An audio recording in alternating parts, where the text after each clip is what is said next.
Heureuse de vous retrouver. Bonsoir à tous et merci de regarder Espace TV. Bienvenue dans l'émission Questions de femmes, l'émission qui met les femmes sous les feux des projecteurs. Alors pour cet autre numéro, nous recevons donc les femmes de la société Myers, une société qui évolue dans le transport maritime. Et ici, elles ne sont pas assez nombreuses, les femmes, mais il y en a parmi elles quand même qui occupent des postes de responsabilité. Alors parmi elles, il y a Madame Dieng d'ailleurs, avec qui je suis sur ce plateau, qui va donc essayer de nous parler un peu de son parcours, mais aussi de son rôle qu'elle joue, bien sûr, au sein donc, de cette société. Bonsoir et bienvenue. Bonjour. Vous êtes sur le plateau de Questions de femmes et qu'est-ce que cela vous fait? Alors, je suis très heureuse d'être parmi vous et de partager mon quotidien avec vous. Très heureuse aussi. Alors, parlez-nous un peu de votre parcours en résumé. Alors, votre parcours professionnel, bien sûr. Je suis Madame Genga Diatou. Je suis directrice des ressources humaines de Maersk Guinée. D'accord. Je suis mariée et je suis mère de 3 enfants. Je suis diplômée en DEA à l'université Paris 13, Sorbonne de France. Je suis rentrée en Guinée en 2009 pour servir mon pays et c'est depuis cette date que j'ai intégré la société Maersk Guinée en tant qu'assistante à la directrice des ressources humaines.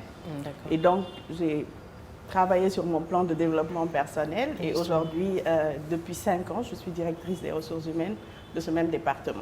Alors, vous collaborez forcément avec des hommes au sein de la société et occuper un tel poste n'est pas du tout aisé. Comment est-ce que vous êtes en arrivé là? Alors, je pense qu'il faut s'armer de beaucoup de volonté. D'accord. D'abord, et il faut aimer ce qu'on fait. C'est sûr qu'il y a beaucoup de sacrifices à faire. Il y a aussi un apprentissage à faire. Parce qu'à la base, je n'avais aucune connaissance de l'industrie du shipping. Donc, j'ai dû faire beaucoup de formations, y consacrer beaucoup de temps. Mais je pense que mon travail et mes sacrifices ont payé aujourd'hui. Et depuis 10 ans, j'évolue dans la même compagnie. 10 ans, ce n'est pas 10 jours. Alors, parlez-nous de votre première expérience. Quand vous avez pris fonction pour la première fois, quel était votre état d'âme? Alors, c'est pas facile, hein? Non, pas du tout. Alors, la première fois que je suis venue, j'ai été impressionnée en fait par le nombre d'hommes que j'ai vus dans cette compagnie-là. Quand je suis venue, à l'époque, on avait beaucoup d'opérateurs sur le terminal. Donc, je suis venue déjà et ils étaient payés à la quinzaine. Donc, quand je suis venue, j'ai vu déjà que l'entrée était remplie d'hommes. Je me suis dit, waouh! C'est pas mon milieu. Ça, je ne pense pas que je pourrais faire avec ça. Mais après, j'ai appris à les connaître et puis j'ai compris en fait que c'était une entreprise qui avait de très grosses valeurs, des valeurs sociétales qui vont dans le sens de mes valeurs humaines et personnelles. Et je me suis dit, c'est là que je dois faire carrière. Alors, vous l'avez dit tout à l'heure, hein, au moment où vous intégrez la société Myers, il n'y avait pas assez de femmes. Alors, quelle a été donc la politique que vous avez utilisée pour avoir plus ou moins de femmes au sein de la société? D'accord. Alors, l'entreprise, depuis 2012, a un double objectif. Le premier objectif, c'était, parce qu'on avait à l'époque beaucoup d'expatriés, c'était la localisation des postes de direction. Donc pour cela, on a eu un projet qu'on a dû déployer en 3 phases. La première phase, c'était la phase d'identification. Du personnel? La phase d'identification et de formation des talents. Alors, ces talents ont été intégrés dans des programmes taillés sur mesure du groupe Epimoller. À la fin de leur formation, il y a eu la phase d'expatriation. Donc, ces personnes ont été envoyées dans des pays qui ont, on va dire, un contexte beaucoup plus complexe que celui de la Guinée pour leur permettre d'avoir de l'expérience, de l'expertise et d'être aguerris. Et la troisième phase, c'était la phase de rapatriation. Donc, ces personnes ont été intégrées progressivement dans des postes de direction. Et aujourd'hui, je suis fière de vous dire que toute l'équipe directionnelle de Maersk Guinée est occupée par des locaux et des Africains. Donc, le pari a été réussi, on va dire. Une partie du pari, moi je le dirais ici parce que je ne sais pas, est-ce que les postes, ces postes de responsabilité, on y retrouve assez de femmes ou... Oui, alors le second, ici, notre second objectif, c'est la diversité et l'inclusion. Et c'est un sujet qui est très vaste, mais je dirais que notre cheval de bataille, c'est augmenter la représentativité des femmes sur les postes de direction. Et pour cela, nous avons compris qu'il fallait faire un travail en amont, c'est-à-dire faire la promotion du recrutement des jeunes filles talentueuses et diplômées. Et ainsi, cela nous a permis de créer un talent, un pool de talents féminins qu'on a pu développer et qu'on a pu coacher pour aller sur des postes stratégiques. Donc aujourd'hui, vous allez rencontrer toutes les dames de Maersk Guinée, vous allez voir qu'elles sont charmantes et épanouies chez nous. Alors justement, parlant donc de ce sujet, aujourd'hui, quel regard portez-vous justement pour par rapport au travail qui est fait par ces jeunes dames? Alors, est-ce que vous êtes satisfait intérieurement de ce qu'elle apporte à la société, c'est-à-dire le talent dont vous parlez aujourd'hui? De quel regard vous voyez cela? Alors, je dirais que elles sont toutes très talentueuses parce que notre processus de recrutement est vraiment très sélectif. Et ça se passe comment? Et alors, nous avons 3 étapes en fait de validation au niveau du recrutement. Nous avons un premier test qui est un test psychotechnique, c'est un test de QI où on a un certain nombre de questions et on demande aux personnes en un temps record de répondre à ces questions-là. Ensuite, il y a l'étape des interviews qui passe après et on a 3 niveaux de validation de ces interviews-là. Donc, vous voyez que ce n'est pas aisé de rentrer chez nous. Alors, donc, on sait qu'elles ont du potentiel. La difficulté première qu'on avait eue, c'est qu'on ne retrouve pas des personnes qui sont qualifiées dans l'industrie du shipping très facilement, de façon générale. Donc, ce qu'il faut faire, recruter les talents et investir dans leur formation. Et la formation, quand vous avez le potentiel, c'est la volonté. Ça y va tout seul. Donc, au jour d'aujourd'hui, nous avons des femmes qui occupent des postes stratégiques et qui délivrent d'excellents résultats. Mesdames et messieurs, je rappelle que vous êtes dans votre émission Question de femmes et cet après-midi, nous sommes avec les femmes donc, de la société Maersk, une compagnie plutôt qui évolue donc dans le domaine du transport maritime. Alors, Madame Guem, aujourd'hui, vous, quelle est votre source de motivation? Qu'est-ce qui vous pousse à aller beaucoup plus encore de l'avant? Alors, beaucoup de choses. Alors, je pense qu'en tant que femme, on doit être un modèle pour les générations qui viennent. Donc, et je pense que pour mieux vendre son produit, déjà, il faut le connaître. Donc, ma source de motivation aujourd'hui, c'est d'être un modèle pour ma fille. D'accord.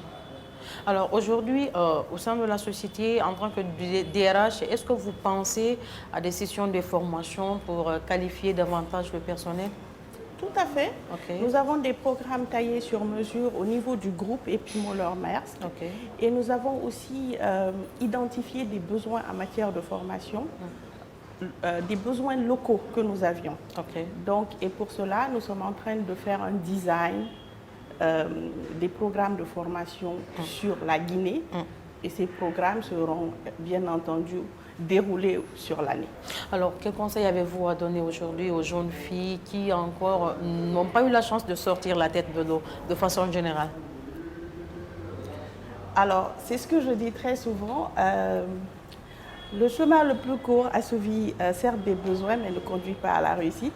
Donc, je pense qu'il faut... la première chose, c'est la formation, c'est le socle. Donc, on n'est jamais assez qualifié, donc il faut continuer à se former et bien entendu, penser à aller de l'avant. C'est-à-dire, le premier emploi ou le premier stage ne va pas vous trouver dans votre lit. Il faut sortir, déposer des CV, rencontrer des personnes, passer des interviews. À la base, même s'ils ne sont pas concluants, ce n'est pas très grave, mais vous aurez quand même l'expérience. Voilà. Ne jamais se décourager et je pense qu'à la clé, après, ce sera le succès. Y a-t-il d'autres projets que vous envisagez pour moi? Oui. Pour l'instant, je pense que j'ai encore beaucoup de choses à apprendre dans les ressources humaines. Donc je vais peut-être aller dans ce sens-là. Mais à la retraite, peut-être que je me vois bien dans l'entrepreneuriat. D'accord. Justement, parlant de l'entrepreneuriat, qu'est-ce que vous en pensez? L'entrepreneuriat, surtout féminin. Alors, je pense que c'est une excellente chose pour l'autonomisation de la femme. Il y a des difficultés, certes, mais je pense que c'est un choix de vie. En fait. Alors, Madame Dieng, nous allons vous laisser parce que je l'ai dit au début de l'émission que les femmes, voilà, sur ce plateau vont se relayer. Chacune donc a droit à la parole pour nous dire un peu comment ça évolue dans la société. Rapidement, votre mot de la fin. Alors, je dirais que très souvent, lorsqu'on parle de Maersk, les gens voient plutôt un environnement masculin. D'accord. On voit les conteneurs, on voit les navires, etc. Et tout de suite, on passe aux hommes. Hein? Voilà. Donc, je dirais qu'il y a toute une organisation derrière. Aujourd'hui, nous avons un service clientèle, nous avons un service commercial, nous avons la direction financière. Nous avons une direction des ressources humaines et enfin le département des opérations. Donc, pour toutes les jeunes filles talentueuses, diplômées, en quête de challenge, nous offrons un environnement propice à leur épanouissement. Merci infiniment. Mesdames et messieurs, nous sommes toujours dans l'émission Questions de femmes. Tout à l'heure, nous allons recevoir sur ce plateau Néné Ousmane Diallo. Elle également évolue donc dans cette société, Maersk, qui est donc dans le transport maritime. Avec elle, nous allons essayer encore de parler toujours des questions d'autonomisation liées à la femme. A tout de suite. Retour sur ce plateau de l'émission Questions de femmes. À présent, nous avons donc sur ce plateau Néné Ousmane Diallo. Elle est également dans la société Maersk. Bonsoir et bienvenue. Bonsoir. Alors, depuis combien de temps vous êtes dans cette société? Depuis un peu plus de 8 ans. D'accord. Oui. Alors, parlez-nous un peu de votre expérience depuis votre arrivée jusqu'à maintenant. Comment ça se passe? Donc, je vais commencer par me présenter. Je me nomme Néné Ousmane Diallo. Je fais partie de l'équipe du service clientèle de Maersk. Plus précisément, je suis responsable de l'amélioration et de la facilitation de nos services à l'interne, de nos procédures à l'interne, dans le but de mieux servir le client toujours et toujours. D'accord. Donc, comme je dis, ça fait déjà 8 ans que je suis là. J'ai occupé différents postes. D'accord, lesquels? J'ai fait du sales. C'est quoi le sales? Parce que si, pour quelqu'un qui est en train de regarder et qui n'est pas du domaine, forcément se pose la question. Sales, c'est le service commercial.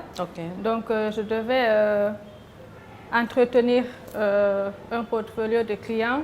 C'était beaucoup plus focalisé sur les exports à partir de la Guinée vers les autres pays du monde. Après, je me suis orientée dans le service clientèle. Dans le service clientèle, là aussi, c'est de gérer un portfolio de clients pour satisfaire leurs besoins. Jusqu'à présent, j'occupe ce poste. Il y a de cela une année, maintenant, je suis dans la coordination de nos procédures internes et pour toujours mieux satisfaire nos clients. D'accord, vous êtes toujours face aux clients. Alors, comment ça se passe, la relation entre les clients et vous? Est-ce que des fois, il y a des incompréhensions? Comment ça se passe?